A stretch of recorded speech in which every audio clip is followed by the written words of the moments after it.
The roles I usually get are more of an ingenue, love interest, or girl next door type, but honestly, I like to go outside of the box when I'm acting and be someone completely different from me. It's just a lot easier when I step on stage or get behind the camera. So the mean girl or the villain or the best friend, any supporting really deep character roles are definitely what I like.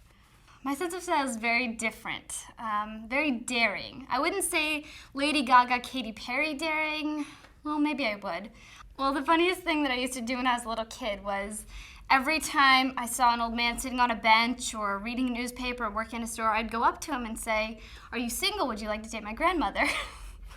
I was always trying to set her up with boyfriends. I don't know why. I mean, it was just something I did, and she was very embarrassed but appreciated it.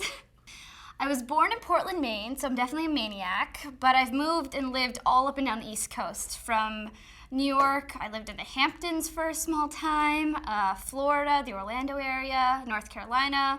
Mostly I've been in Pennsylvania, and I've lived there for over 8 years, and I've grown up most of my childhood in that house. I couldn't handle rejection at first.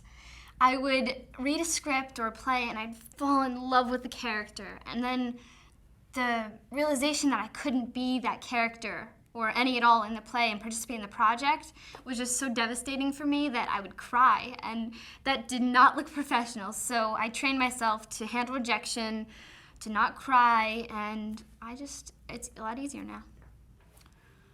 I think a good actor is not so much based on talent but dedication. You know, to be on time, to have your lines memorized, and be just professional on set and with your peers. In the next 2 years, I'd like to participate in a few more films, some TV, maybe be on a hit sitcom, and then get a bunch of ad campaigns out of it, like Neutrogena Cosmetics or something like that. You know, be like the next teen star or something like that. I'm not sure. In 4th grade, I was in Hansel and Gretel. I played Joanna, one of the supporting character best friends. And one of the nights, I think it was like the 3rd night showing, I looked out into the audience, and when the lights are down, you can't see the audience, but you can see the lights, the spotlights, and I just looked up and I just had a moment where I realized, like, this is what I'm supposed to do with my life. This is the career. I don't have to think about it anymore. I know what I'm going to be when I get older. This is it.